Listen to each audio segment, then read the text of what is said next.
Ladies and gentlemen, welcome to the SAGU Sports Network. My name is Evan the Astro Kid, and I am going to be your commentator for the Super Smash Bros. ECAC National Championship. Ladies and gentlemen, the SAGU Lions have made it. They are going to be playing Wayne State for the National Championship title. Now, this is a very, very big game, because for any of you who have been tuning in since last semester, Wayne State and the SAGU Lions were the National Championship finalists the last semester, and Wayne State took the win. And so this is like a big, big moment. It is the rematch for the ECAC, and we are going to see who is going to take the championship title tonight. But for anyone who may be wondering what is going on in the Super Smash Bros. Ultimate game, I am going to try and explain to you as best I can how this game works so that we're all in the loop. This game is known as a platform fighter, where you play a character on a floating platform and you try to hit the other characters off of said platform to win. Now, you can either win by a point system or a limited life system, the most common being each character has a limited amount of lives, and these are referred to as stocks. There is also an invisible wall or barrier that we will refer to as the blast zone right outside of the view of the screen, and if you get knocked into said blast zone, you lose a stock. Each time your character gets hit, you have a percentage associated with your character that will increase. This percentage can be seen at the bottom of the screen, and your character's percentage is the one next to your character's picture. Now, the more that percentage increases, the more you fly back from each following hit you receive, making it easier for the opponent to knock you into the blast zone. This is referred to as knockback. Each character has a basic amount of 27 button press combinations, or we will call them moves, they can use to increase the percentage on the opponent and knock them into the barrier. Now, some characters have additional moves that are specific to them, while others have just the basic 27. But keep in mind, each character's moves, even the basic 27, are unique and function differently from all other 88 characters in the game. Now, there are different shapes and sizes of platforms that can be chosen, which are known as stages. In the basic game, there are 103 stages you can choose to play, but in competitive Smash Bros, there are only 8. And only 5 of them are allowed to be played at the beginning of the game, and I'll explain that in just a second. Each stage has different elements like smaller platforms, moving platforms, and different size barriers that can make the game more dynamic. And there's a picking and banning process that happens before the competitors actually play. Now, before they've played in the first opening game, the team captains flip a coin. Whoever wins the coin flip will ban one of the 5 stages you see in front of you. The loser will ban 2 more stages, and the winner will pick from the remaining 2 stages, and that is the stage they play on in the first game. Now, in every game after that, it is a little bit different, to where the winner of the previous match will ban 3 out of the 8 stages you see in front of you, and the new player coming in will pick 1 from the remaining 6. So after the opening game, you have a lot more options, but in the opening game, you're not really sure what the opponents might play, what you might play, so there's definitely going to be a smaller pool just to make it more fair and more balanced for everyone playing. Now, the game mode, or the objective that both of the teams are trying to achieve, is a game mode known as Crew Battle. Now, in Crew Battle, there are 2 teams with 3 players on each team, and each player starts with their own character that they play. They each have 3 stocks, giving 9 stocks in total for the team. The first 2 players fight each other, trying to take the other player's 3 stocks that they are facing. Once one player loses all 3 of their stocks, that team rotates to the next player in the next game. And teams don't move on to the next player until the current player loses all 3 of their stocks. The team to make the other team lose all 9 of their stocks wins the set, and this is a best 2 out of 3. You must win 2 sets out of 3 to win the national championship. And SAGU and Wayne State are no unfamiliar opponents. They have played this will be the 3rd time they've played just in this season, and that isn't even counting all the previous seasons they've played. And in the first time they played Wayne State, this was week 3 of the ECAC regular season, and here we see Efer taking 6 stocks and losing 9, BKR taking 10 stocks and losing 9, and Taylor Halo on his Mii Sword Fighter taking 8 stocks and losing 7 himself. All 3 players did a phenomenal job. Taylor Halo really holding down the anchor position, and BKR working really, really hard to stay positive in terms of kills taken versus stocks lost. And here in Week 8, which was the final week of the ECAC regular season, we see EFER making a massive improvement, flipping his kills and deaths, going 9-6, and then BKR not even letting it go to a Game 3, going 6-5, and then Halo only playing in Game 1, because in Game 2, BKR and EFER end up taking the entire game with just their own willpower. And EFER on his Luigi, BKR on his Diddy Kong, very, very strong. Now, the brackets so far for the ECAC playoffs. SAGU versus California State Monterey Bay played last week, and the SAGU Lions did a phenomenal job taking this championship spot. And then Wayne State and SAU Gold played as well, with both games being very, very close. Wayne State winning the first game by 1 stock, and then taking that semifinal round and ended up cleaning up and getting to finals themselves. And now the game for the SAGU Lions last week, we saw EFER going 6-6, going even, and BKR going 12-4. We did not even see Halo play in round 1 of the ECAC playoffs. But I'm not so sure if that's something we'll see. I'd like to, because I like to see our boys at the SAGU Lions really pop off and play really, really well, which they always do. But Halo, not even getting a chance to play. We'll see if he's able to play tonight. But this is a very, very important game. This game is not just a rematch. It is a rematch of the national championship from last semester. So there's a lot riding on this game. There's a lot of pride, a lot of just playing ability that will be determined tonight. So if you guys are just now tuning in, thank you so much. Make sure you go to SAGU Esports and follow them, like, comment, share. We want to see the interaction. These players need to know that you're there, that you're supporting them, and that you are encouraging them going into this final match of the ECAC spring of 2023 season. This is a very, very big deal, and they want your support. They need your support that helps them stay motivated, it helps them know that you guys are there and you guys are at their back. So please find them on social media. They're on Instagram, Facebook, Twitch, YouTube, all the things, and go interact, get yourself plugged in, follow, like, subscribe, whatever you got to do, because they could really use your help. And also, the SAGU Sports Network, we will post updates on whatever is happening throughout the match, so make sure you're staying connected in those spheres. They're on all the social platforms, also on Twitch and on YouTube, Facebook, Instagram, all the things. So make sure you get plugged in, and hopefully soon we're going to be getting into Game 1. They are setting up the lobby right now, which one thing that plays a part in these online competitive games is latency, which is basically like online delay. And there's always going to be some kind of latency no matter what game you're playing. There's no way to eliminate it completely unless you're just playing on a console and not connecting through the internet.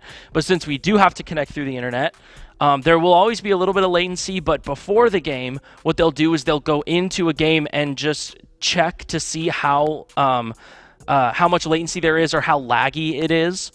And then if it seems like things are good to go, it seems like the game is playing well and performing well, then they will go into the normal game. And it looks like they have yet to do that latency test, which is what they are doing now.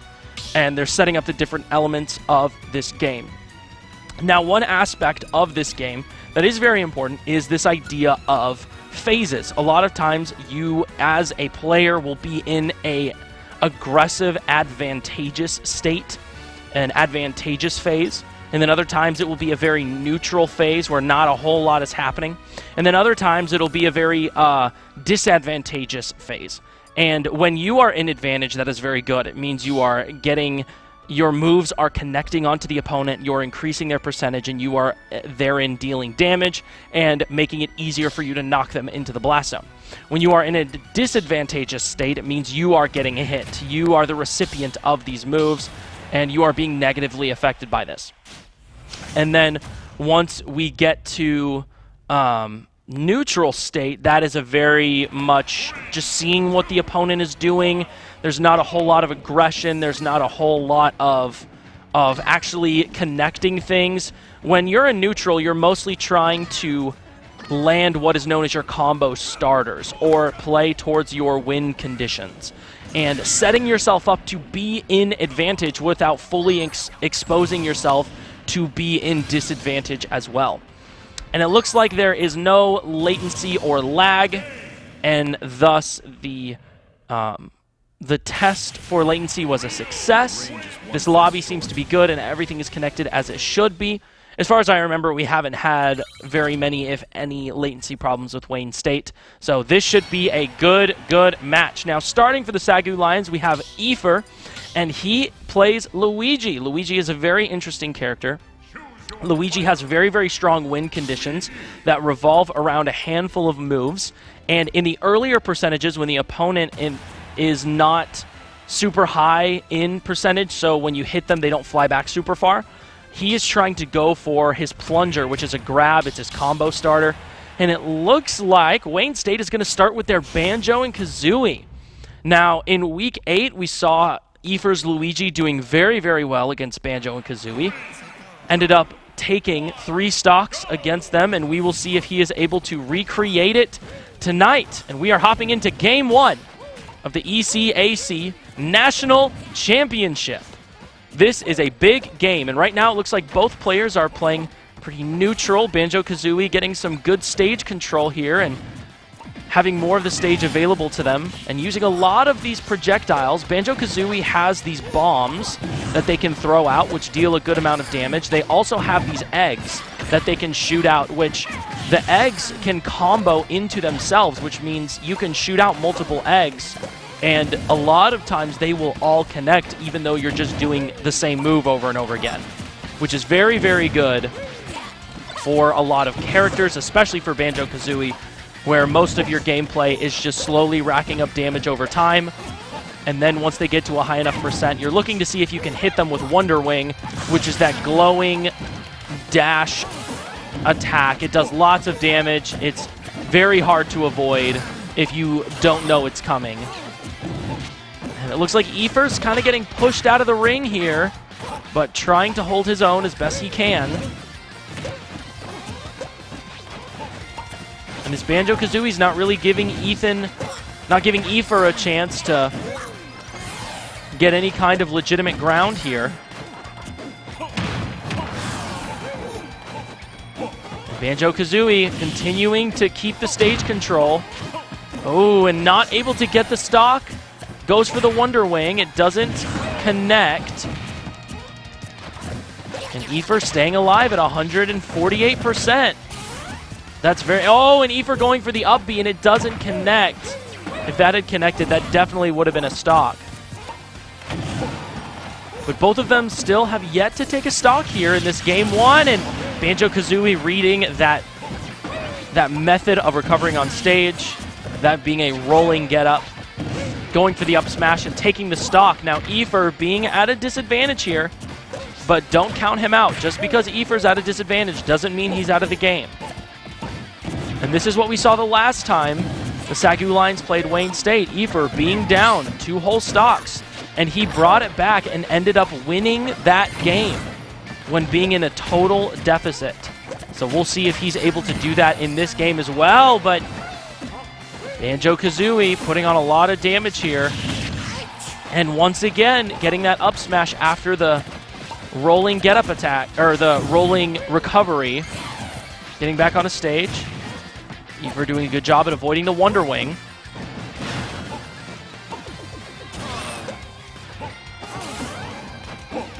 Efer getting back on stage. This is a very scary position. Both are at a percentage where they could lose a stock if the opponent is able to connect the right move onto them. And Efer getting some stage control here. Oh, and keeping this Banjo-Kazooie out of the woods. Oh, and using that bomb to help him recover, but Efer is not letting him get back on stage. Now this Banjo-Kazooie. Oh, Efer going for the up smash. Great option there, taking that first stock. And now we'll see what he's able to do here.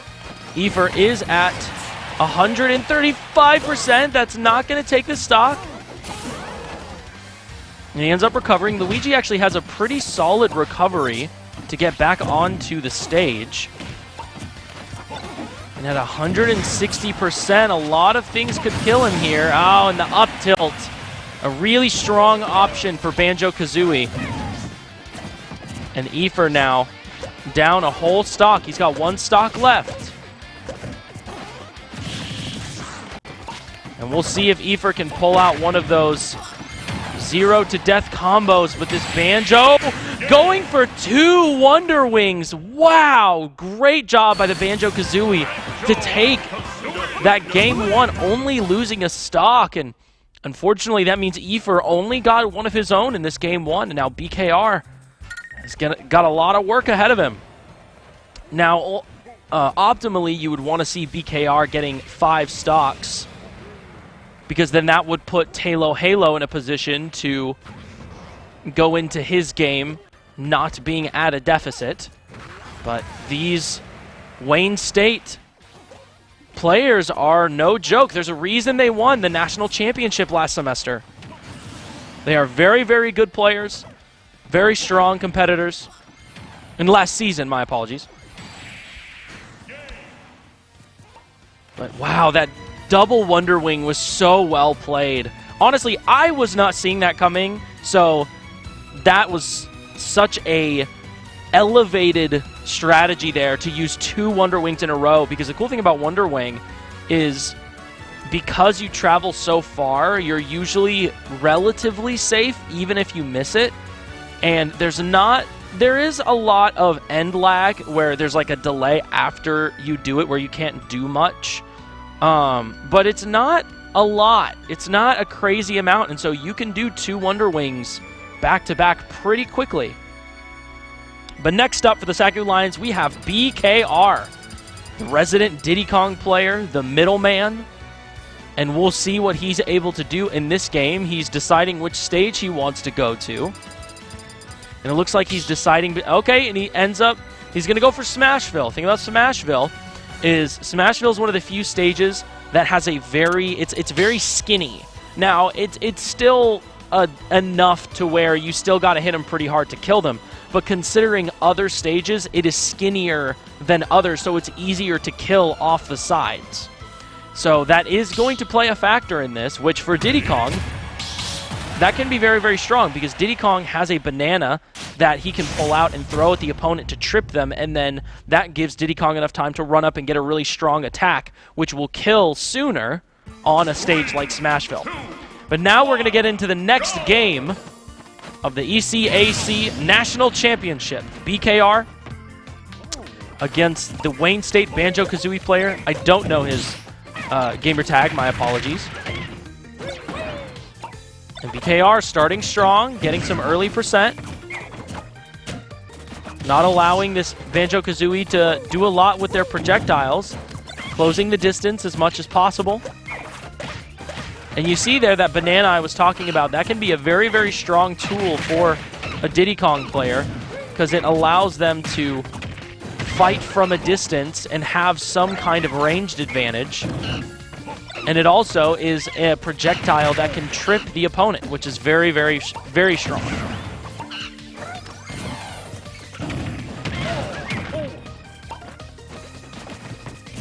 There, Banjo-Kazooie going for the Wonder Wing, and it doesn't pay off. And BKR capitalizing on it, getting some good damage here. And Banjo being at 113, that is kill percent. Oh, going for the monkey flip, great option. That covers a lot, especially if you get hit by banana. Oh, good forward smash there by BKR. And now this Banjo-Kazooie down to their last stock.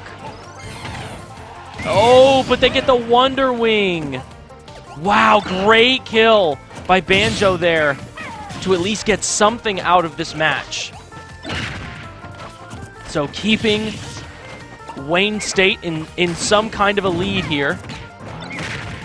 Oh, but BKR going for the banana into the 2 down airs and forward smash, getting Banjo to 65.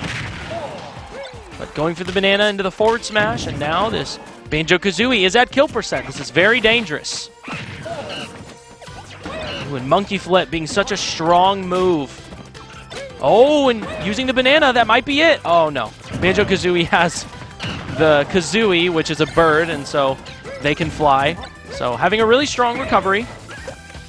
KR not letting Banjo get any kind of ground here.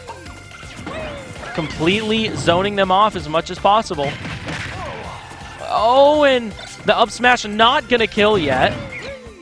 But now if he were to up smash, it definitely would.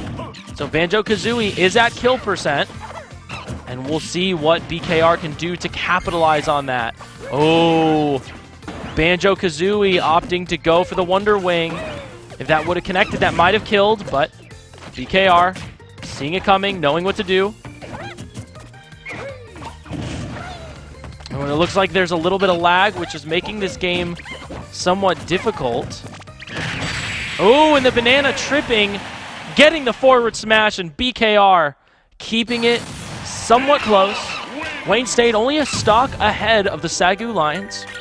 And we'll see what BKR can do in this next matchup. Now, I believe this is either an Incineroar or a Roy. I could be wrong on that. I'm not entirely sure. I believe it's an Incineroar player. Oh, it has been Lucas before, as I'm being told.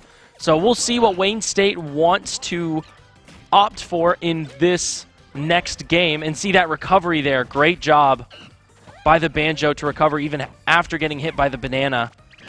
But that is such a dangerous thing, and that's so smart by BKR to throw his banana and then wait next to it and hold shield, because if BKR tries to go for a move, or if Banjo-Kazooie tries to go for a move and it doesn't connect, the probability of them landing on that banana and getting tripped is very, very high, and thus Diddy Kong can come in and capitalize, get lots of damage, and that's what we saw at the end of that game. And so we'll see what Wayne State will opt for here in terms of a stage selection. But Wayne State having 4 stocks on the SAGU Lions, and the SAGU Lions having 3 on Wayne State. And it looks like they're going to go to Small Battlefield, which is very similar to Pokemon Stadium 2. My brain blanked there. Pokemon Stadium 2 and Small Battlefield both have 2 smaller platforms above the main platform. Oh, and it looks like they're going to go for a Roy. Very interesting. Roy is very strong, very fast, a very good character to play. One of the better, well, I would say one of the best characters in the game. Definitely one of the best sword fighters. Yeah, what we would refer to them as swordies. One of the best swordies in the game. And it looks like we are seeing a little bit of lag, but the game must go on. Now BKR against this Wayne State Roy player. We'll see what both teams are able to do here in this third game.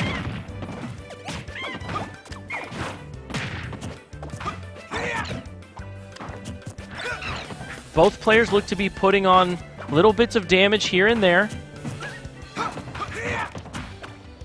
And it looks like there's this pretty heavy stream of latency and lag here, which can make the game a lot more difficult.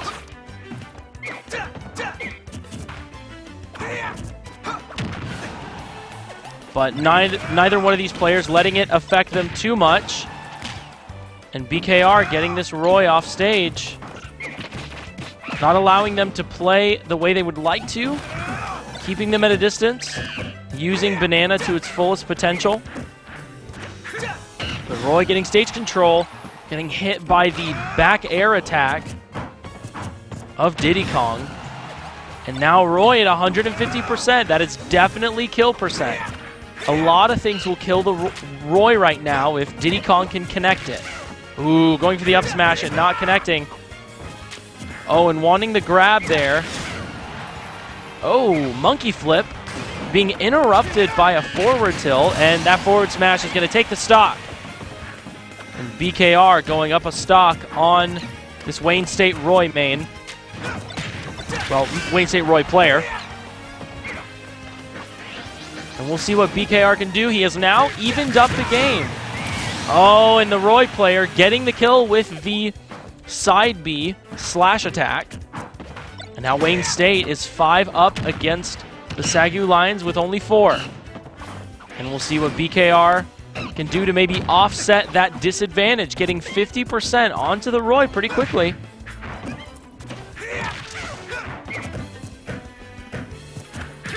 thing about Roy, Roy's very, very strong and close range, but same goes for Diddy Kong. The only thing is Diddy Kong does have the banana to his advantage. And we see BKR using that to its fullest extent. Oh, but the latency of this game is proving to create much more of a challenge than wanted, but BKR going for the forward smash. It's not going to kill, but doing what he can to keep this Roy off stage, deny any kind of... Oh, going for the monkey flip and it not connecting. Oh, but getting the up smash, and that's going to take the stock. And BKR and the Roy both at 1 stock apiece. And now BKR has pretty close to evened up the percentage here. Both at around 50%. And this Roy doing what he can to get around this Diddy Kong aggression. It can be very difficult to handle, but doing a pretty good job at staying safe while getting damage on their own. Oh, the forward smash not connecting. And BKR getting the banana there. Ooh, the monkey flip. Taking Roy off stage. Ooh, and a great use of banana there. Oh. Oh, and the forward smash not connecting for either one, which definitely would have been the stock for either one of them if it had connected. Oh, and the Roy. Unfortunately, that was what is known as a self-destruct, or an SD. The self-destruct being something you never want to see, especially in the national championship. That is so unfortunate. But the Roy doing a really good job at playing to their strengths, fighting well. There was a lot of latency in that game, and you could see it playing a factor in how the two players fought. And we'll see if they opt to go for a new lobby and retry the connection or not. We'll see what they want to do. But as you can see here, he grabs stage and then he tries to fall down and accidentally does an air dodge right there. And that air dodge puts you in a state of free fall long enough to make sure that even with a jump and an up special, there's no way you're going to be getting back on stage. It's just not possible. And it looks like Chef Louie, the anchor for Wayne State, is going to opt to go for Pokemon Stadium 2, a very standard map. That is kind of the gentleman's agreement of a map 1.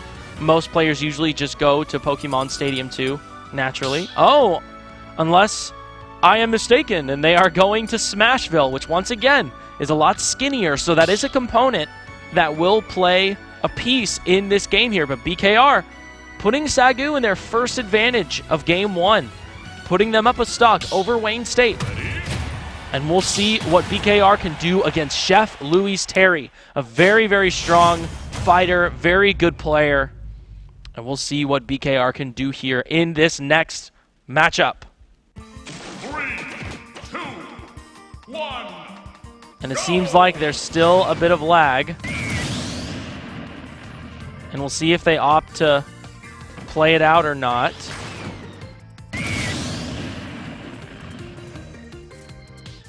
Yeah, there's pretty heavy latency, but it looks like they're opting to play it out anyways. And BKR getting some good damage early on. Oh, but Terry, such a strong character. In just a few moves, look at that. Diddy Kong at 77%! And the forward smash, wow! And that's what I was talking about, Smashville. The sides are so much more condensed that a forward smash at 77% against Diddy Kong will take the stock there. And so now, it's 6 stocks apiece, and we're going to see Talo Halo. Once again, we haven't seen him since Week 8, since the last time the SAGU Lions played against Wayne State. And right here you see getting 77% on BKR's Diddy Kong, and then the forward smash. And then the thing is, that being the stage and the matchup it was, I don't think there was even a chance for BKR to possibly get out of that. But here, Talo Halo, Chef Louie, in what is essentially the final game of Game 1, both at 3 stocks. And we'll see who can get this Game 1 win here, the SAGU Lions or Wayne State. And here, Talo Halo's Mii Sword Fighter is one to be reckoned with, but as we just saw in that last game, Chef Louie's Terry is also no joke. Both are serious contenders, and it looks like they're both just racking on damage here. Talo Halo using his projectiles to his advantage.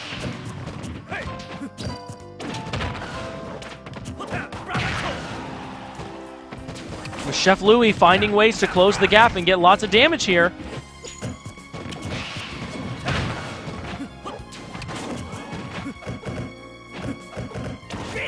Ooh, and holding that shield. Very well played by Talo Halo to not get too impatient. Ooh, and trying to go for the up air. That is a signature Mii Sword Fighter kill confirmed. Is grabbed, down throw to up air, but Chef Louie, knowing this, avoiding it, and now Chef Louie's kind of on the ropes here, but he does have his go, which when Terry has go next to his name, he can do moves like that. That was Buster Wolf, a very strong move that only is given to Terry once he reaches 100%. Oh, and getting a second one, and now Talo Halo at almost 50%.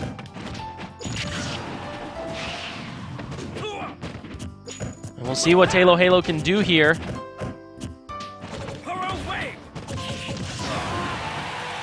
Talo Halo getting Chef Louie to 180%. That's definitely kill percentage. Ooh, and going to the dash attack. I don't know if Chef Louie wanted to go for the power geyser there, but Talo Halo capitalizing, but now it's 74%. Ooh, Chef Louie doing a great job at controlling the stage here. Not letting Talo Halo get any kind of ground.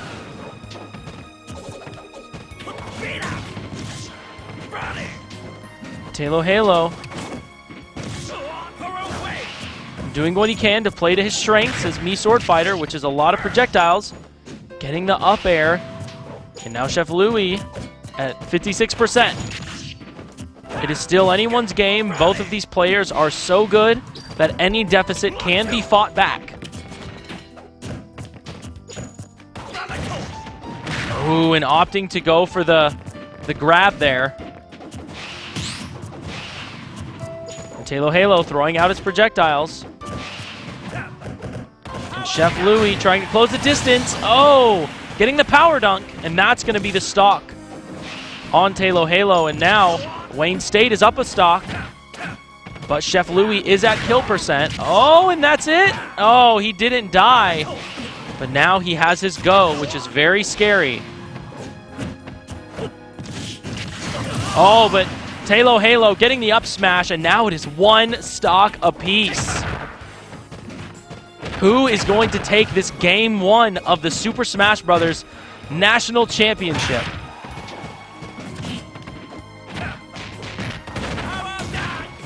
Ooh, and not getting hit by that final move. Ooh, and Talo Halo getting stage control. Throwing projectiles. Using the projectiles to the best of his ability. Oh, that automatic turnaround that Terry has. Oh, and that's going to be the stock. Wayne State take Game 1 in this best of 3. Well, so well played by Chef Louie and by Talo Halo, going down to the last stock. And Chef Louie showing his mettle, proving his worth, that they deserve to be in the national championship. Both very, very good players, very good fighters. And now we'll see what happens in Game 2. Now it is do or die for the SAGU Lions. They have to win the next 2 games if they want to take the championship title. And we'll see if they can do it. And right here, you see Chef Louis doing a great job at avoiding those projectiles and closing the gap, getting in close. But Talo Halo not letting the lead get too far. And going for the up smash, great option there. And Chef Louis with that automatic turnaround and trying to go for the grab. You see there, Talo Halo, Me Sword Fighter attempting the grab and not being far enough, and then Chef Louis going for the combo and getting that final stock. And now, ladies and gentlemen, it is game 2. Wayne State leads in this best of 3, and now it looks like they're going to be starting with their Roy player against Efer's Luigi, and we will see what Efer is able to do to counteract this in this game 2.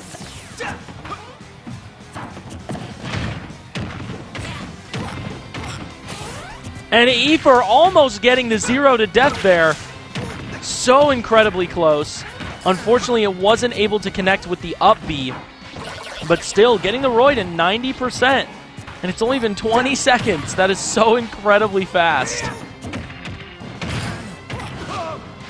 And Efer, wow, that was a very weird interaction. Efer somehow ended up on stage. And now this Roy has some stage control, but Efer not letting it get away from him. Ooh, going for the side, going for the forward smash, my apologies. And that's going to be the first stock. Oh, and Efer trying to go for it again. Oh, and unfortunately it's not enough. Not able to connect that up B, but still getting Roy to 50% in a matter of seconds is still a very, very good place to be. Oh, unfortunately, that's going to be the stock. He had already used his jump. And this Roy doing what they can to hold the line for Wayne State, not let Efer walk away with this game 1. But Efer doing what he can. Oh, the smash attack not connecting there. Very scary.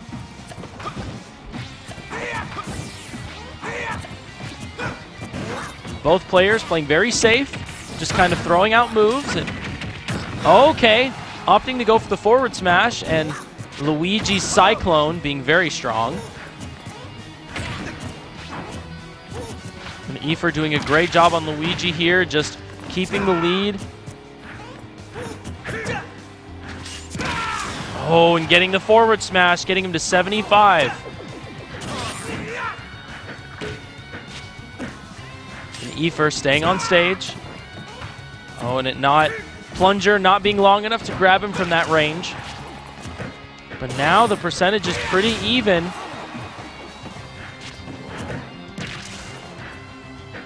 Both at 120%. Both at kill percent, but Efer getting the grab. And the back throw is going to take the stock. And Efer is a stock ahead.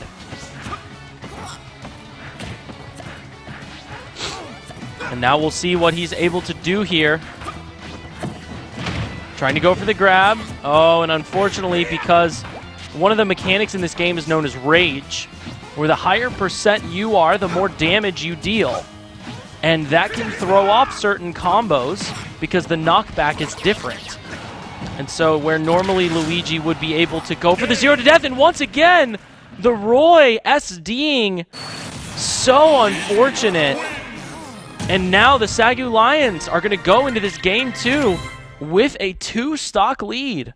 This is a complete flip-flop from game 1. Efer, great forward smash there. And Efer trying to recover, being able to, getting the back throw, and it taking the stock. Very well played. And unfortunately, the Roy player trying to do that air dodge again, and normally they would air dodge to try and grab onto the ledge, but the air dodge was not enough. And that is the stock, and that is game 1, or match 1 of game 2. And so now Efer is going to be going against either Banjo-Kazooie or Chef Louis. And I would assume it to be Banjo-Kazooie. And we saw in Week 8, Efer doing a really good job against this Banjo-Kazooie.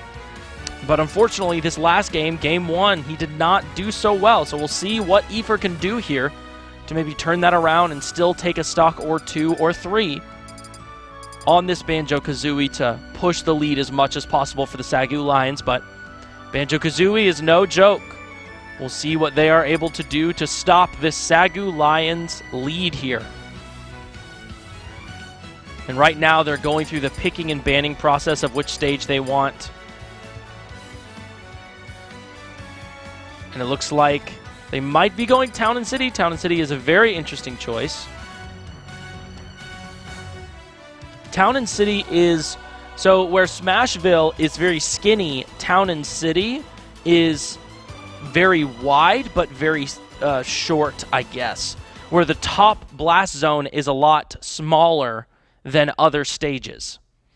And so Smashville being one where the edges are very close, Town and City's one where the top is very close. I believe I'm correct on that.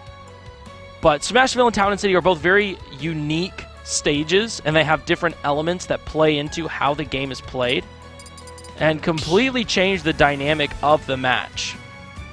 And it looks like they will be going to Smashville. We've seen this stage a few times up until this point.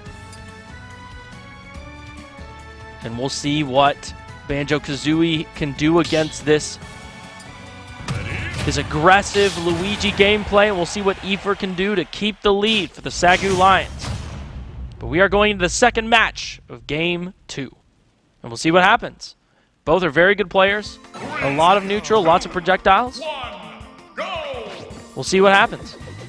But first thing is Efer resetting himself down to 2 stocks. And we'll see what happens. Both playing very safe, and Chef Louie there opting for lots of projectiles.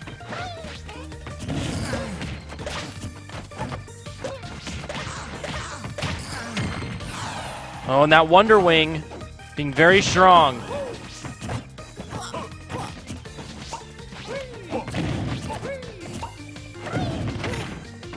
And we're seeing Efer kind of struggle against this projectile-heavy Banjo-Kazooie gameplay.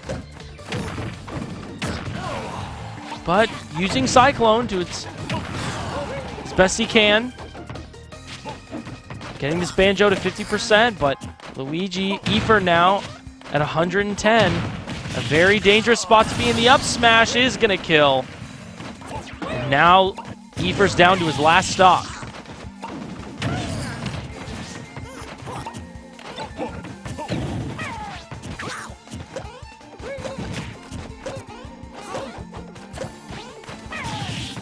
We'll see what Efer can do here to try and take the stock on this Banjo-Kazooie, keep the SAGU Lions in a lead if at all possible. Oh, but that Wonder Wing being so well placed, using the bomb to deny any sort of forward advancement on stage, and then going for the Wonder Wing so that if they try to do anything above the stage, it hitting and dealing lots of damage. Oh, and the forward smash. That's going to take the stock, and Banjo-Kazooie resetting it 3 stocks apiece for both teams. And this Banjo-Kazooie has been putting in the work. And we'll see what BKR can do here once again against this Banjo-Kazooie, and that up smash being very well placed.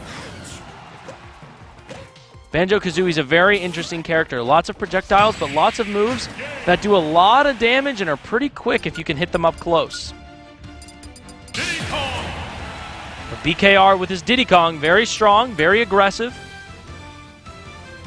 And we'll see what map he wants, what stage he wants to opt for here. We've seen a lot of Smashville tonight, and we'll see if they continue to play Smashville. And one of the main elements you have to think about is how your character will play into a certain stage. Now, it's not this massive advantage, but in a game like this where very small, very minuscule decisions can have a huge impact, even if it's just a slight advantage, You want any advantage you can get, especially in a national championship. So we'll see if BKR opts to do here in his game against Banjo-Kazooie. It looks like he's hovering over Kalos. Very interesting. Kalos is a legal stage.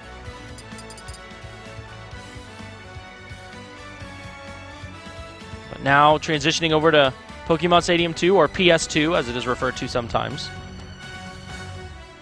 We'll see what BKR will want to opt for. But for anyone who may be wondering how you can connect to these players and these competitors, SAGU Esports, find them Instagram, Facebook, Twitch, YouTube.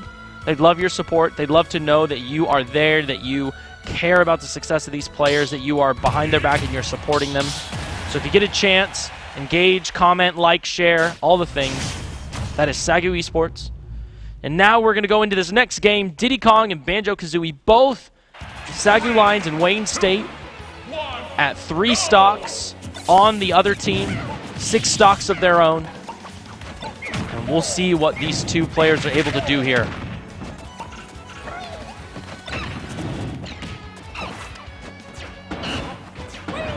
The Banjo-Kazooie going really far off stage and getting back.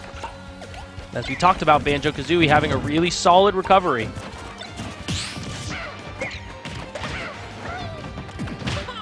Oh, and opting for the forward smash and not connecting. BKR playing very, very well. It's Banjo doing what they can to take some more stocks off of BKR, but BKR getting Banjo to 107%. Not allowing Banjo to get any kind of legitimate advantage. Oh, and the Wonder Wing. Oh, trying to go for a second one and it not having the effect that he might have wanted. Oh, and the back throw's not going to kill. Very close. Oh, and going for the Wonder Wing in the other direction. Wonder Wing covers a lot of options in there. Egg was able to stop BKR's recovery, and now Banjo-Kazooie is in the lead with a stock. And that up smash not able to connect, unfortunately.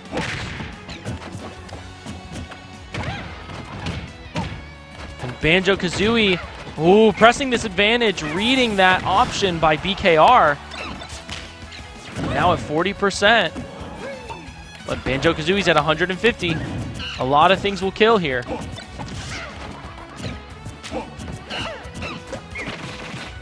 Ooh, and going for the monkey flip. I think that's going to kill. No, not enough. Banjo-Kazooie's pretty heavy. I mean, it is what I assume to be a bear and a bird. So that I would assume that to be a fairly heavy character. And the thing about weight is that that is an element that matters because you kill people by knocking them back farther. So if a character is heavier, it is harder to knock them into the blast zone.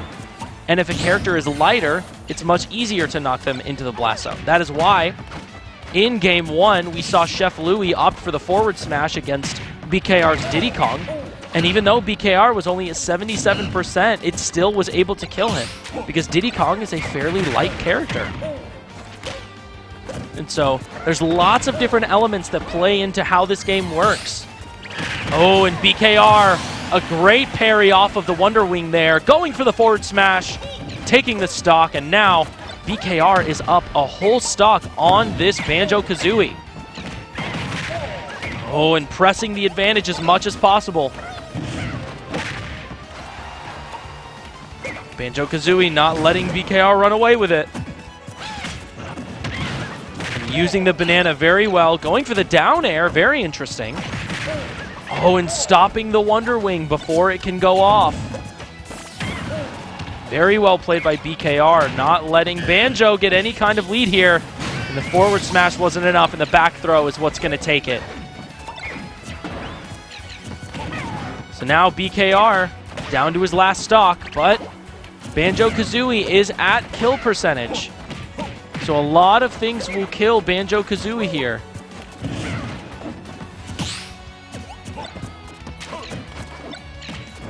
Oh, and going for the banana, the forward smash, and that's going to take the stock. And BKR going into this next match with a lead for the SAGU Lions, having 6 stocks against Wayne State's 5. Very well played by BKR and very well played by Banjo-Kazooie there. Not just getting kills onto BKR, but taking 3 off of Efer in the previous match. But yeah, the egg there, getting the stock onto Diddy Kong, because the thing about barrels, Diddy Kong's recovery option, is that if Diddy Kong gets hit while he's using barrels, those barrels fly away, and Diddy Kong, if they can't get to the stage in time before they go into free fall, that is pretty much the stock. And Diddy Kong using banana very well, catching the banana off of Banjo-Kazooie, trying to throw it at Diddy Kong. But I think they might opt to stay in Smashville because that was the decision from the previous game when we were in this scenario. But we will see what they choose to do. And now BKR got a lot on the line, hoping to maybe keep the SAGU Lions in an advantage so that in the next game, Halo's going in up a stock, maybe even 2. But BKR down to 1 stock of his own. And Chef Louie, the final player for Wayne State, with 3 stocks. Now keep in mind, Wayne State won game 1, and it's a best 2 out of 3.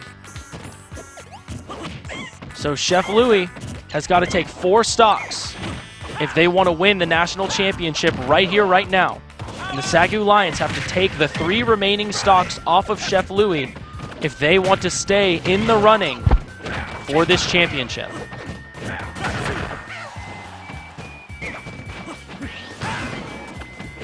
And both taking on a lot of damage here. And BKR playing really well, getting the forward smash, using the banana into the back air, a great option.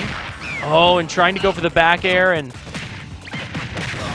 recovery, proving its merit. Oh, and Buster Wolf not killing. BKR is still alive. He has a chance to put the SAGU Lions in a lead in this next match. But Terry has his go meter. Oh, and the monkey flip, that might kill here. Oh, it barely not killing. BKR trying to go for something off stage. Oh, and the Buster Wolf not doing it, but the up special is going to take the stock, and now Chef Louie, avoiding putting Wayne State at any more of a disadvantage, is going to go into this game. Final match of Game 2, reset at 6 stocks apiece for both teams, 3 stocks available for both teams. And now Halo having to go against this Chef Louie Terry gameplay. Oh, and that, I thought that Buster Wolf was going to connect, and then it didn't. And then BKR opting for the up smash, that not connecting. So many things going back and forth, but Chef Louie going for the up special, taking the stock. Very well played by Chef Louie. And now we have the final match of Game 2.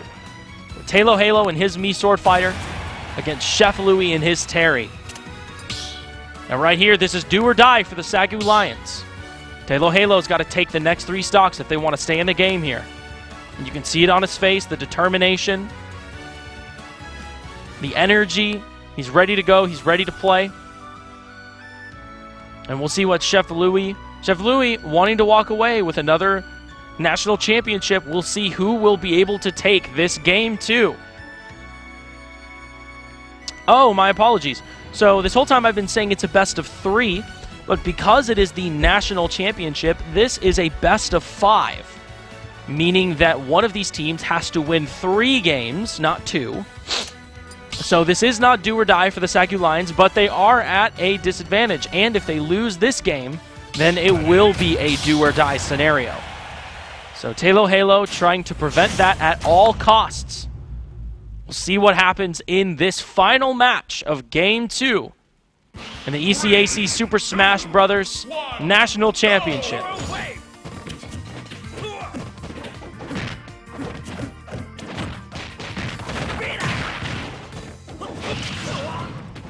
And once again, we see both of them playing a lot of neutral, a lot of patience. Talo Halo using a lot of his projectiles.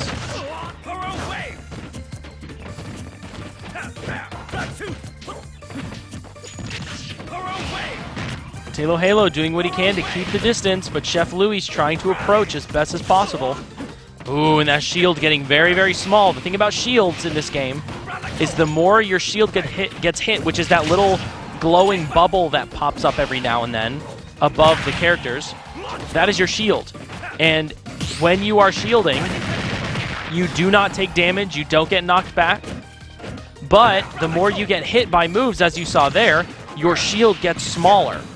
And if your shield, wow, going for the tornado into the up air, great job by Talo Halo, putting the SAGU Lions at a lead early on in this final match of Game 2. But that shield, if it gets too small, it can end up breaking, and that will put your character in a stunned kind of position, which allows the opponent to get a lot of damage on you. And if you're at a high enough percent where any move will kill, especially if they have enough time to charge it up, it's basically a loss of a stock. So managing your shield is a very important element of this game. Ooh, but Talo Halo going for the grab into the down throw. Oh, and not getting the conversion there. Getting the up smash, great option. And Chef Louis now at 110%. Oh, but getting the Buster Hulk, taking the stock. And now it is 2 stocks apiece. But Chef Louis is at 110. But also at 100 and now 21. Terry has his go, which is very powerful. Ooh, almost losing their stock. Chef Louis staying alive, just barely. Oh, but Talo Halo seeing the opportunity, getting the back air. And now Talo Halo has one more stock to take on Chef Louis here.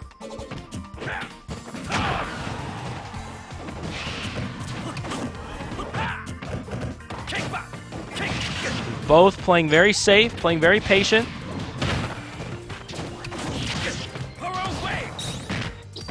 Ooh, and Talo Halo getting a lot of mileage out of that reflector, which not a lot of characters have reflectors, but to have one is very good. And now Chef Louis at 90%. He gets hit by the right moves, he will die. But Talo Halo also at 114, and the forward smash by Chef Louis taking the stock.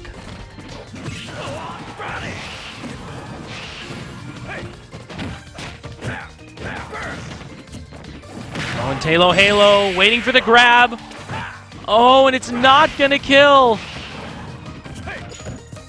Chef Louis still keeping his chance to win this game too.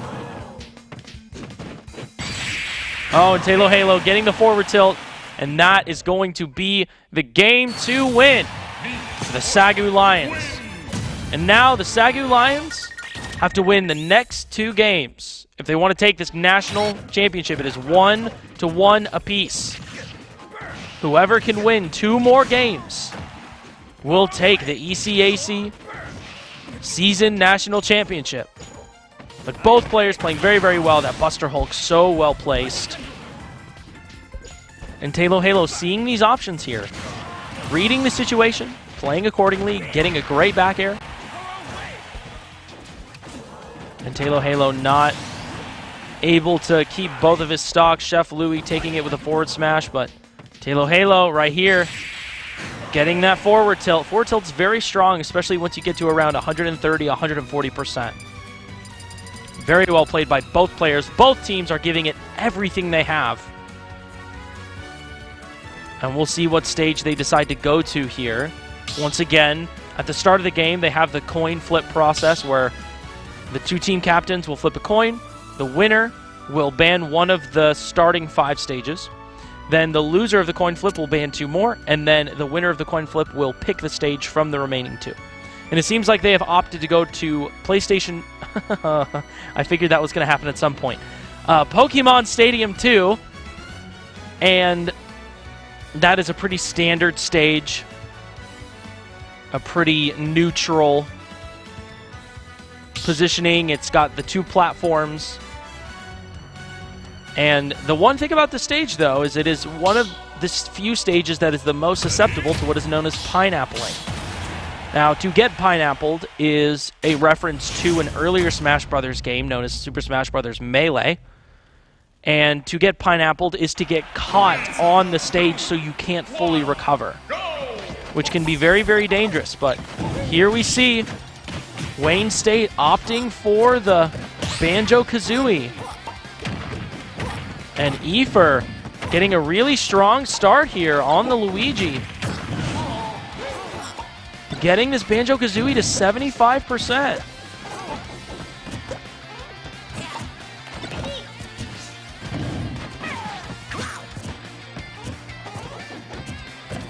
And Efer playing safe, getting the forward smash. Great read there. This Banjo-Kazooie trying to do what they can to get back on stage and stay alive. But Efer not giving them a chance to reset.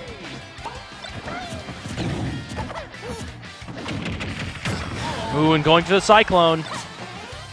Now this Wayne State Banjo-Kazooie at 130%. Very dangerous. Especially against a character like Luigi with their up B, which can kill at some stances in some stages anywhere from 50% or higher.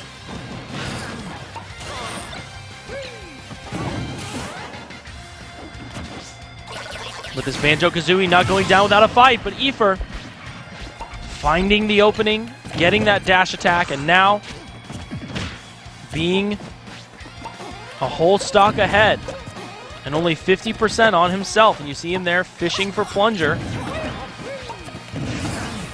Trying to get the optimal option here, but now being at 90%. Very dangerous. Oh, and the forward smash. Gonna take the stock.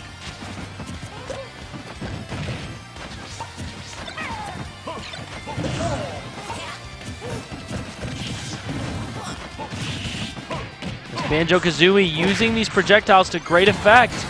Oh, wow. Great combo by the Banjo-Kazooie. That was so well played. To go from the forward air into the Wonder Wing. So well played. And now Efer down to his last stock.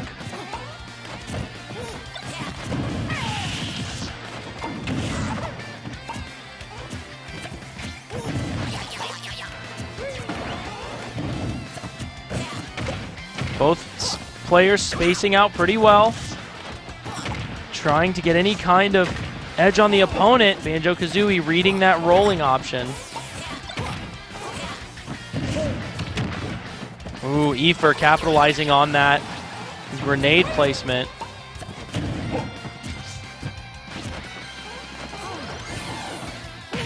And the Wonder Wing not connecting. And Plunger doing a lot to kind of keep Banjo-Kazooie at bay. Ooh, and Banjo-Kazooie now at almost 120%. Ooh, and another Cyclone. Very great option. It cancels a lot of other things. It's got a huge hitbox. Very well played by Efer here.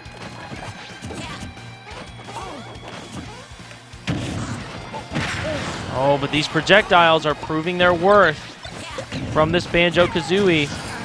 Trying to close out this game with 2 stocks of their own.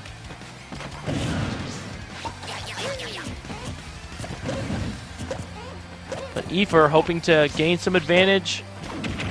Take the stock. Oh, and that's not going to kill. Banjo-Kazooie at 160.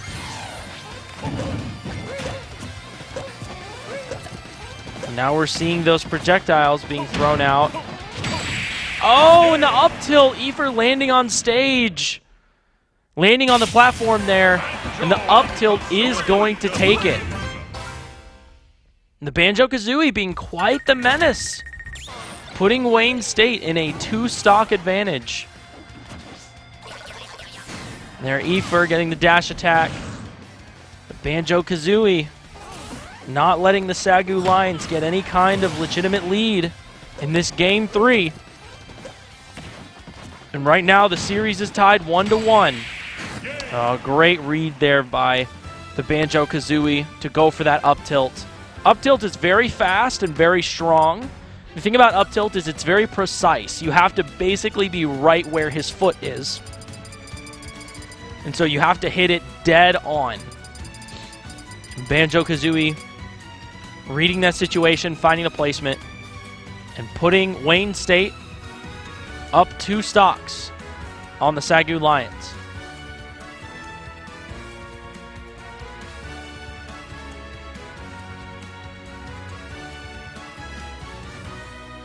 And in this situation, we've got BKR up against Wayne State's Banjo-Kazooie. Now, this is tricky.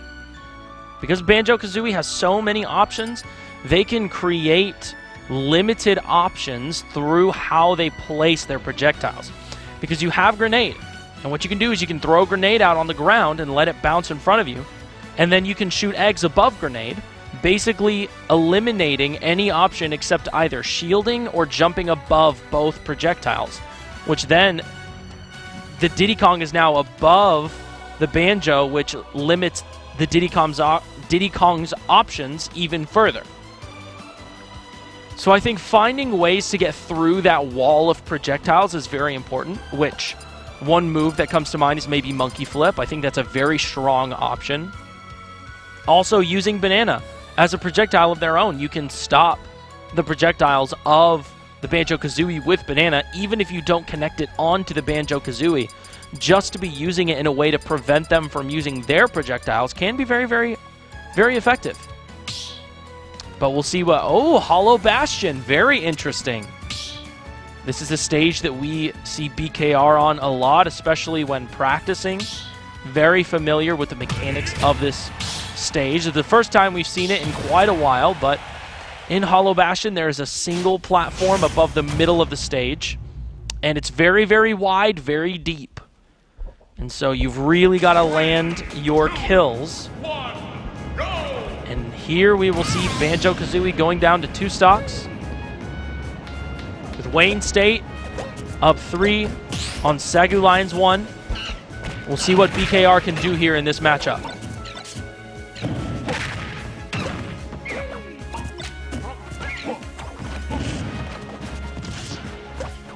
Banjo-Kazooie using these projectiles to full effect,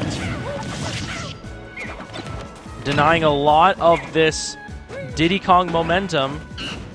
Oh, and oh no, as we see there, and all the other times, Banjo was able to recover from going down farther on stage, but here they weren't able to recover, and now they lost a stock because of it.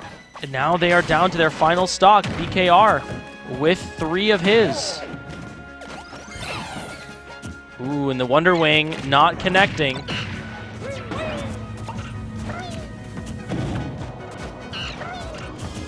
Now, as I said, Hollow Bastion's got that one platform in the middle, and it's very wide and very deep, but the top of the stage is the same as a lot of the other stages. The top blast zone. Oh, and Wonder Wing there taking one of BKR's stocks, keeping Wayne State in a lead,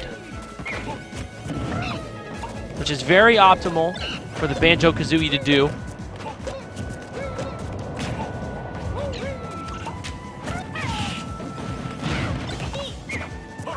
BKR needing to take this final stock off of the Banjo-Kazooie, but Banjo-Kazooie playing very well. Using so many of these projectiles.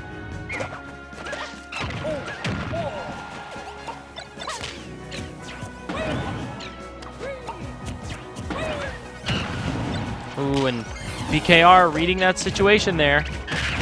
Oh, and a great read! Prepping the forward smash. So you see BKR with the chef Chef's hands. Italiano.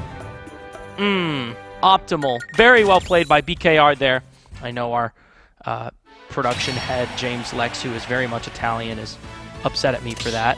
I'm probably going to get made fun of, and that's fine, because this is the Super Smash Bros. National Championship. You gotta give him the sauce, you know what I mean? And there, BKR putting the works on this Banjo-Kazooie, but not getting away unscathed. The Banjo-Kazooie with the Wonder Wing there, taking a stock off of BKR and keeping Wayne State in a lead. Now, Wayne State having 4 stocks to SAGU Lines 3, but wow, such a good read. That's that Diddy Kong specialty there that we love to see. We love to see it. Now, BKR going up against what has been a Roy player. I would assume they continue to play Roy. They might play something different. We've seen them opt for a Lucas, which is a very different play style. But we'll see what they choose to do here in this next match. BKR with 2 stocks of his own. This next Wayne State player with 3 of theirs. All right, and it looks like we are going to see this Roy. And we'll see what this Roy can do against BKR in his aggressive, saucy Diddy Kong. All right, and this is the next match of Game 3. The series is tied 1-1. We'll see what both of these teams are able to do here in closing out this national championship. Did I mention it was a national championship? Because this is the national championship for the ECAC Super Smash Bros. League. Both of these teams have fought through just countless very, very good players that all have proven their worth. And so to beat solidified contenders like that, to get here, both of these teams very much deserve to be here. And we'll see if they can close it out. BKR seeing the damage that Roy can deal, but also putting on damage of his own. Getting a pretty decent lead here, but it's still fairly even. Both are at high percent. Oh, and BKR going for the banana down tilt forward smash combo. Very strong. And now BKR has reset the game. Both teams have 4 stocks. Oh, and that forward tilt's not going to kill. BKR doing just fine. Diddy Kong's light, but he's not that light. Now, oh, BKR evening it up and getting the forward smash, and that's going to be the stock. Wow. And see what I was saying about Smashville, and the sides are so small. A lot of moves that normally wouldn't kill off the sides can kill. And we see that there, BKR getting that stock on the Roy. And now the SAGU Lions have their first lead of the series. Ooh, going for the banana into the down air. And BKR is putting on the pressure. Ooh, the banana hoping to prevent the recovery in the back air.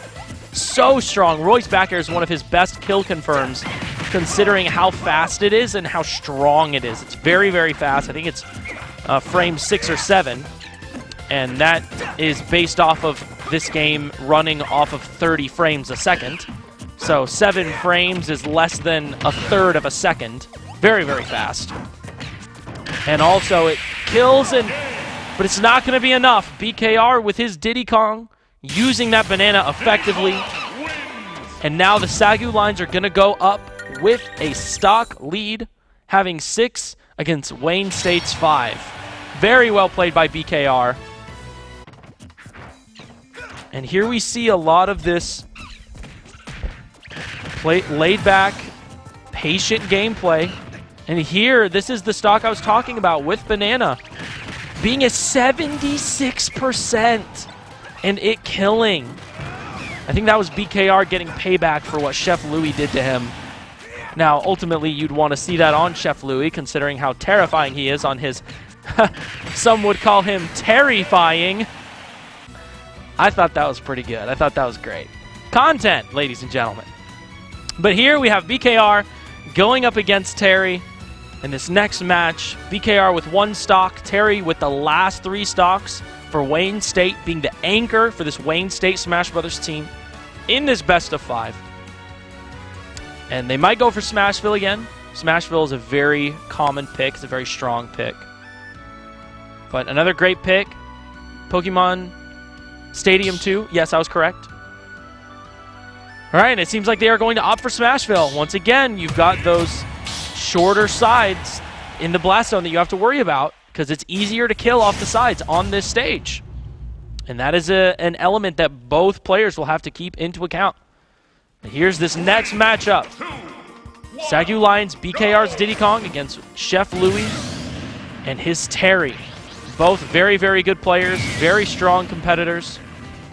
And we'll see what they're able to do here in this next matchup.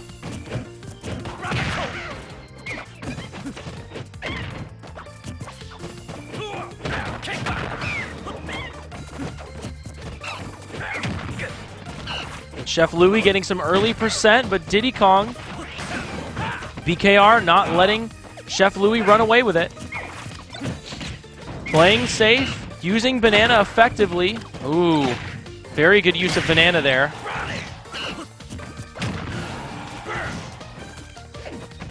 BKR putting himself in a bit of a state of advantage here. He's off stage, going for barrels. Great option.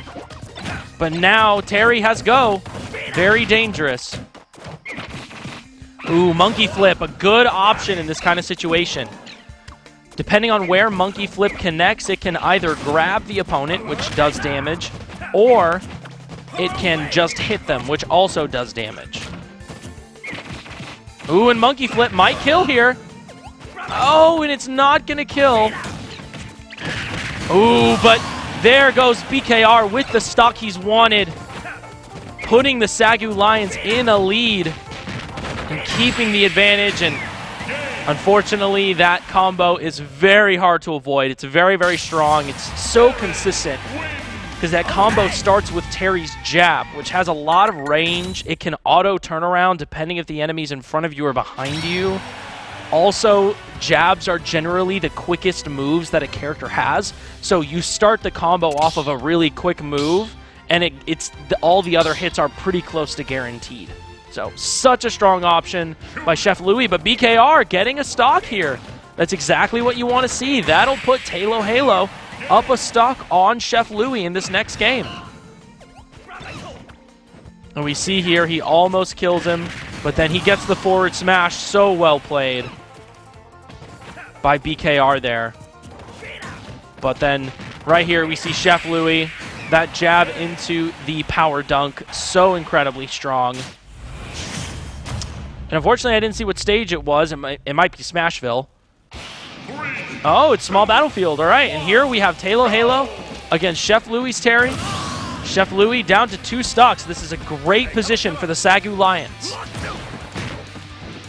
And we'll see what they can do here in this Game 3, best of 5. The first team to get 3 wins takes the set and wins the national championship. Halo Halo using these projectiles very effectively. Oh, trying to go for the second up air there, and it not connecting. Now the percentage is evened up. Oh, and that up special not gonna kill. And we see these projectiles being thrown out on the side of Halo Halo with his Mii Sword Fighter. Oh, and there goes that down air, getting the stock, and now Chef Louie's down to his last stock here. Oh, great option with the Chakram. The cool thing about Chakram is you can throw it at different angles, or you can throw it in a way where it just kind of spins right in front of you. And the way that Chakram hits people when it's like that allows you to run up and grab them very well, get lots of damage in. Very strong option. Ooh, opting for the hit there and not connecting. Halo Halo 130 going for the up special is a mix-up. Down air, not going for the up air.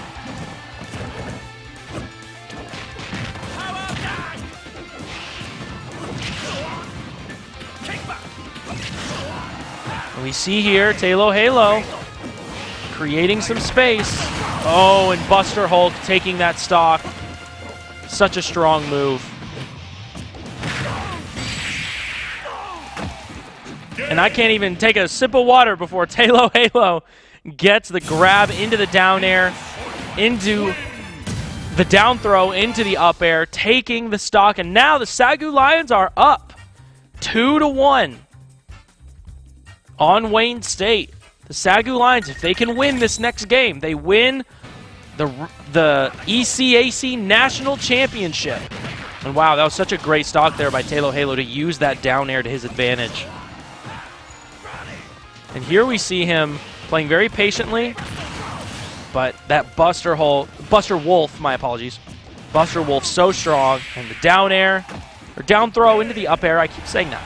Down throw into the up air, taking the stock, and now we are going to see Eifer once again trying to play his Luigi. And in Week 8, we saw this really strong performance with Eifer getting lots of 0 to deaths, playing really, really well, and now it seems like he's doing everything he can to just stay on his feet. This Banjo-Kazooie using these projectiles to great effect. This Banjo-Kazooie not allowing the SAGU Lions to feel any kind of confident, and that is so unfortunate. You hate to see it. Any kind of SD or self-destruct is never what you want on either side. And BKR in this last game played very, very well. Ended up taking 2 stocks on the Banjo-Kazooie, 3 stocks on the Roy, and 1 stock on Chef Louie. Very well played by BKR there. And now it looks like Wayne State is opting for the Banjo-Kazooie to start once again. Now Eifer on his Luigi, trying to see if he can get those 0 to death combos, which is what you want here.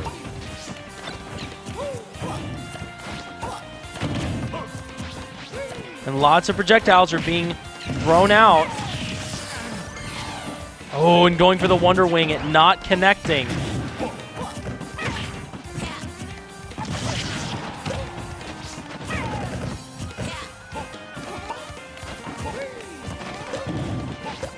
Lots of patient gameplay here.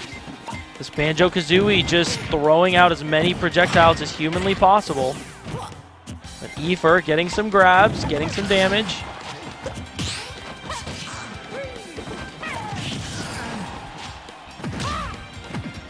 Ooh, and avoiding the down smash. Oh, and stopping the Wonder Wing. And Eifer trying to keep this game as close as possible, but that Wonder Wing on the way back, taking the stock.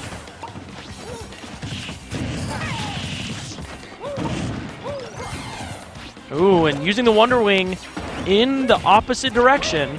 I'm not sure if that was intentional or not. But now getting 45% on Eifer. Eifer still trying to take this first stock, looking for an opening here.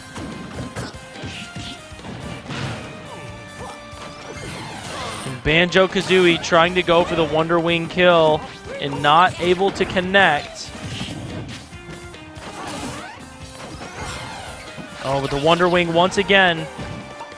And now this Banjo-Kazooie's out of Wonder Wings for this stock. They only get 5 every stock. So if they use all of them, then they cannot use that move anymore. Because it's so strong, you only have a limited amount of uses.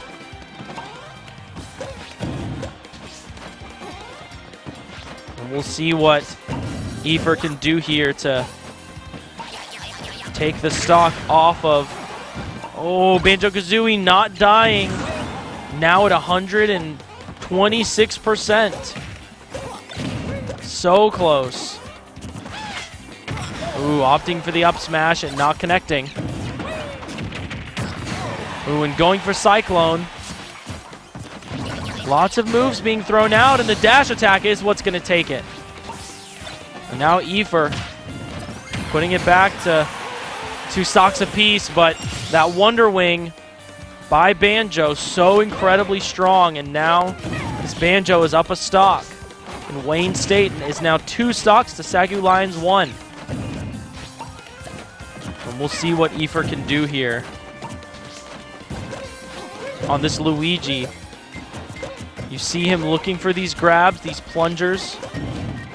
But Banjo throwing out projectiles from a distance. Efer not getting too close, playing patient.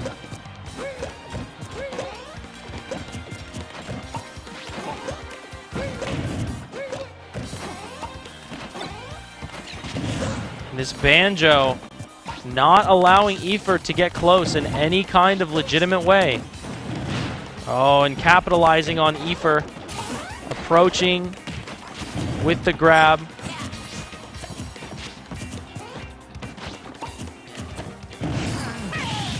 Efer getting hit by so many of these projectiles.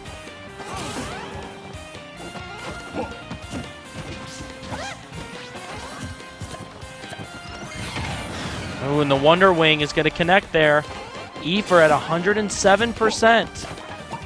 Very scary place to be. This Banjo-Kazooie has still yet to be hit.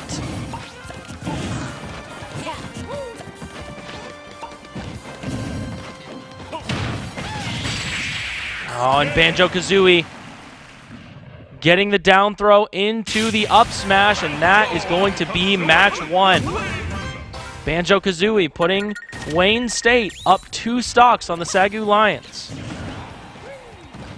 And this Banjo being quite a force to be reckoned with.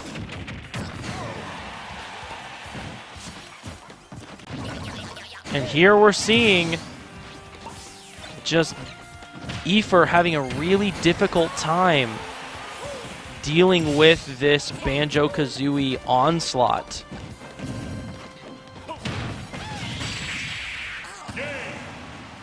Banjo-Kazooie being really good at locking down certain areas of the map, not allowing the opponent to approach.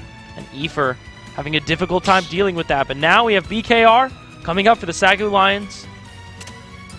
And last time we saw him do very, very well against the Banjo-Kazooie. And we'll see what he's able to do here. Now this is the next match of Game 3. The SAGU Lions lead 2-1 in this best of 5. If the SAGU Lions can win this game, then they win the ECAC Super Smash Bros. National Championship. And we'll see what they can do to secure that victory here.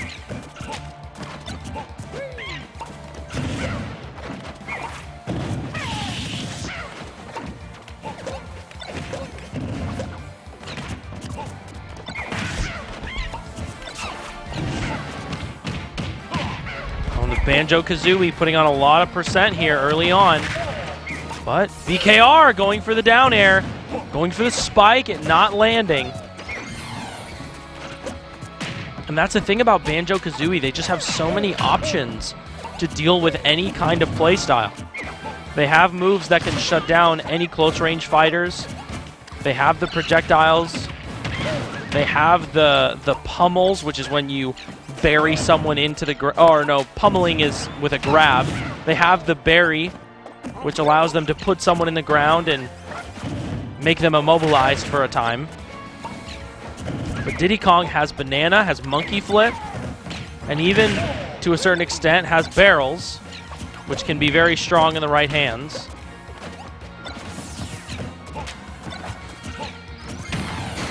Oh, and this Banjo getting the Wonder Wing. And now we're going to see Wayne State going up 4 stocks to the SAGU Lions 1.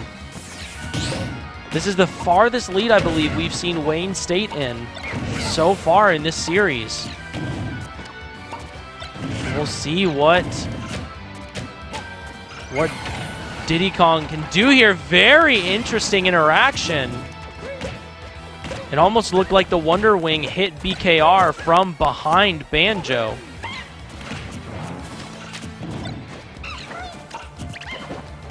And BKR doing what he can to try and take this stock and close out this game. But this Banjo proving to be quite a formidable opponent here.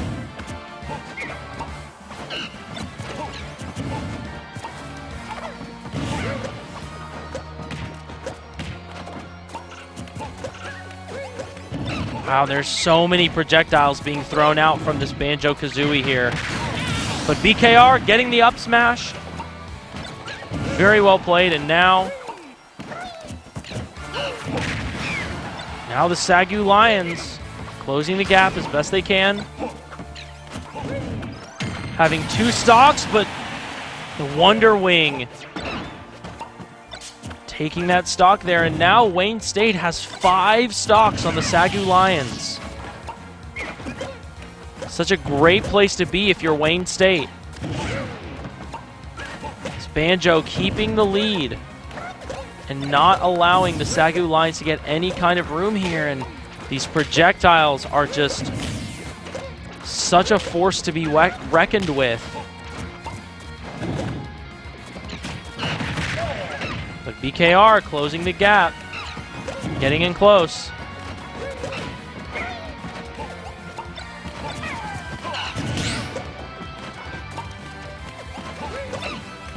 There's a lot of patient play styles here.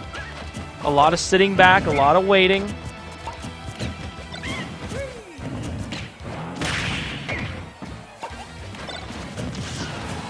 BKR getting some good damage, but Banjo doing a lot themselves. Oh, and the Wonder Wing taking the stock. Wow, and now Wayne State has 6 stocks on the SAGU Lions. And the SAGU Lions only have 2 stocks on Wayne State. That means that the SAGU Lions want to win it in this game 4. Halo is going to have to take the next 7 stocks, which we've seen him do it before. It is possible, but that is quite an uphill climb. And that Wonder Wing being such a strong tool for Banjo-Kazooie, especially in those close engagements where you don't have a whole lot of reaction time. You're worried about what the Banjo's going to do. And then they jump back, go for Wonder Wing, and it covers so much of the stage. But now Halo, 7 stocks ahead of him, and only 3 of his own. We will see what the DFW defender, the Steve Slayer, we'll see what he can do in this Game 4 of the ECAC Super Smash Bros. National Championship. He has quite the climb ahead of him. And we'll see what Halo is able to do with this. Wayne State in a perfect position to take this next game and to go into Game 5. But Halo wants to prevent that if at all possible.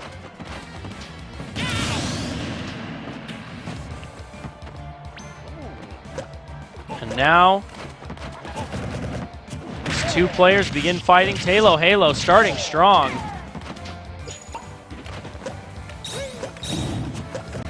Using that reflector to great effect.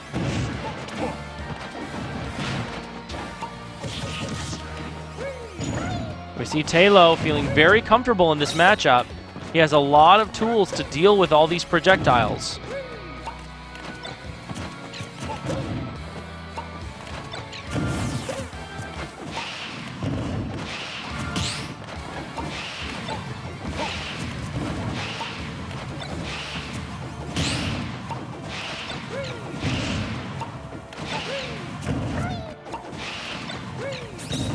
There's so much projectile throwing, patient gameplay.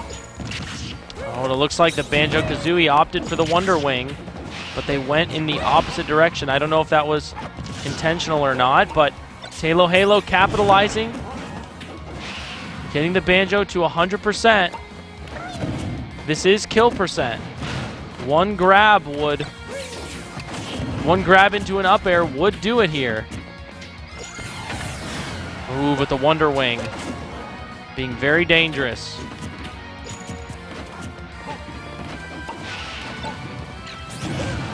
Halo now at 130%. This Banjo has put on the works against the SAGU Lions, has shown how intimidating their character can be, how strong it can be. Banjo just not letting the SAGU Lions get any kind of ground here. Oh, but Talo getting stage control. Oh, but these grenades are doing a really good job at keeping the pressure, and Talo reading that Wonder Wing, getting the forward tilt, and now he's going to go up against this Roy, I would assume, with 3 stocks of his own. So now he's got 6 stocks more to go. He kept all 3 of his, so he still has 3 stocks. But man, those grenades landing right above the reflector. So it still made contact. But such great spacing there. Such great spacing by Talo Halo. So well played. Wow. Very well done by Talo Halo. And now 6 stocks ahead of him. 3 stocks of his own. If he wants to win it in Game 4, he's got to give it everything he's got. We have the Roy player for Wayne State, and then we have Chef Louie on his Terry for Wayne State. Both very good players, very good fighters. So we'll see what Talo Halo wants to do here. Possibly 2 matches ahead of him. 6 stocks up in front, and we'll see how he's able to handle this Wayne State. I mean, that Banjo-Kazooie playing so well and just shutting down so much of the SAGU Lions' gameplay and thought processes, because Banjo-Kazooie is such an unorthodox character. It's such a play style. It's a play style that you don't really see a whole lot, so not a lot of players know how to deal with it. It's very projectile heavy. A lot of Wonder Wing is also surprisingly quick, especially if used in the right way. And you see that berry there slamming them into the ground. But this Banjo-Kazooie doing a lot of work.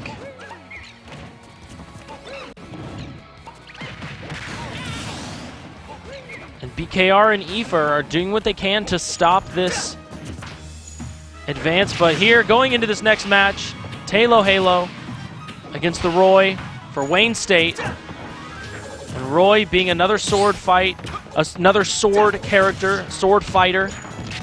Also, these are known as swordies amongst the Smash Brothers community. Me, sword fighter, and Roy both being swordies, both being very effective swordies in their respective field, and that is going to be a stock for Talo Halo right off the bat. Feeling very confident in this match, not allowing this Roy to get any kind of momentum. The Roy putting on some percent, doing what they can to stop this Talo Halo offense. Getting Talo Halo to 75. Ooh, but Talo continuing to put on the pressure, use these projectiles to the best of their advantages. Oh, in the forward smash, taking the stock. And now this Roy having 1 stock left. Talo Halo has the stage control. Going for the up special as a mix-up. Very well played. Not connecting the up air. Oh, getting the grab. Oh, and getting the grab once more. Ooh, tried to go for a tornado and it didn't land. Oh, and the forward smash, not gonna do it. Talo Halo, Me Sword Fighter actually having a pretty solid recovery, staying alive.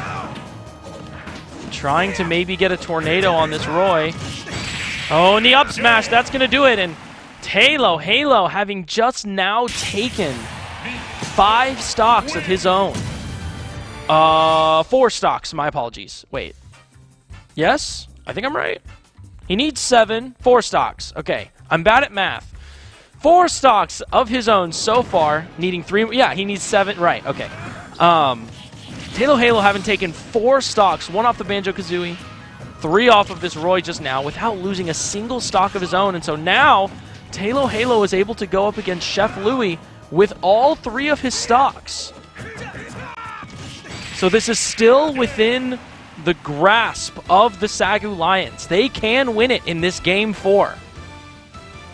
Taylor Halo not having gotten a lot of gameplay these last few weeks. But this week, showing us why he is the anchor for the SAGU Lions. Why the SAGU Lions can count on him in moments like this.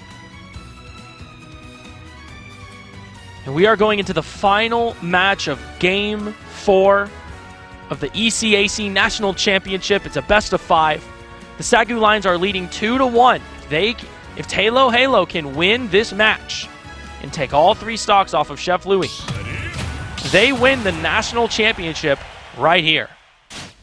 So we'll see what these 2 players are able to do, because Chef Louie's Terry is a real contender, a strong fighter, very scary.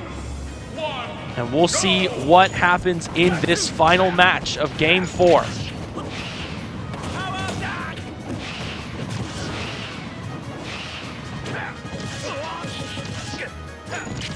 We're seeing lots of projectiles from Taylor Halo, getting a lot of early percent. Getting Chef Louie to 60% already in the first 30 seconds. Taylor Halo not letting Chef Louie approach in any kind of legitimate way. Keeping him at 100 tornado's arm's length. But Chef Louie almost at 100%, which would mean he gets his go meter, but oh, unfortunately not able to kill off the top. And we'll see what Chef Louie can do here now that he has his go meter. He has things, moves like Power Geyser. Oh, almost killing there. Oh, great back air by Taylor Halo, and now this is the first lead we've seen the SAGU Lions have in this Game 4. Taylor Halo showing his aggression. Only at 37% himself. Getting Chef Louie to 50% with a whole stock ahead. Chef Louie's Terry, very strong. Getting the up smash, up air, almost taking the stock. Not going to be enough. The forward air keeping him off, but now he has the go. Oh, and it's not able to kill. You see there, that's something he was looking for. And not able to connect, trying to go for the... Oh, the Buster Wolf didn't land, and Taylor Halo had a window for an up smash, and now Chef Louie's down to his last stock. This could be the national championship right here. If Taylor Halo can take this final stock on Chef Louie.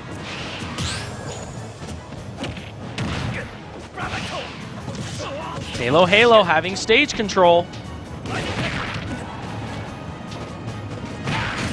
Oh, and Chef Louie getting the up smash. Now Taylor Halo, 2 stocks to Chef Louie's 1. Chef Louie's got to take these last 2 stocks if Wayne State wants to stay in this championship match, but Taylor Halo not making it easy. Taylor Halo trying to see if he can get a grab here. Throwing out tornadoes. Getting one to connect. Going for the grab. Oh, and the up air not able to kill. Oh, and not opting for a back air. Ooh, but Chef Louie way off stage. Oh, wow. Using the kickback to get back on, and now at 173%. Oh, and Chakram wasn't able to do it. That would have been ridiculous. Ooh, and Taylor Halo playing patient. The jab. Okay, not taking the stock. Oh, and Halo with the back air, and that is going to be the national championship. The SAGU Lions win the ECAC Super Smash Bros. Ultimate National Tournament. Congratulations to the SAGU Lions. Congratulations to Halo finishing that game, taking 7 stocks and only losing 1 of his own. That is so incredibly impressive, so hard to do. Not allowing Wayne State to get the leg up in any amount, especially in those last couple games. Halo showing why he deserves to be in this final game of the season. So well played by both teams, doing such a good job at securing this win, earning their victory. All 3 players did such a good job. We saw such a strong performance from Halo, especially in this game 4, taking 7 stocks and only losing 1. That is so incredibly impressive. So well played by the SAGU Lions. They did such a good job, and the SAGU Lions are now number 1, getting the win, winning the ECAC playoff bracket, and taking the ECAC National Championships. The SAGU Lions are the ECAC National Champions. And you see here the national champions of Super Smash Bros. Ultimate, Halo, Taylor Cookman on his Mii Sword Fighter, BKR, Braden Ringer on his Diddy Kong, Ethan Atchley on his Luigi, and the Duke, Caden Conkle, on his Sephiroth. All of them played so well throughout this season, doing such a good job at securing wins, gaining advantages, holding down the fort, and Halo doing everything he can. Look at that. Look at those numbers. Game 4. And here we saw Efer kind of struggling a bit. It seemed like Efer had a lot going on, and still, even in Game 2, going 3-3, doing what they can to keep themselves up. And BKR going 14-11, getting 6 stocks in Game 3. So well played. And then Halo going 15-7, getting more than double the stocks than he lost. And in that Game 4, 7-1. That is so incredible. So well played. And I mean, here we're seeing Halo, that spacing on the Wonder Wing there. And these are all of the stocks that Halo took in Game 4. This is that next stock, using the Chakram to get the forward tilt.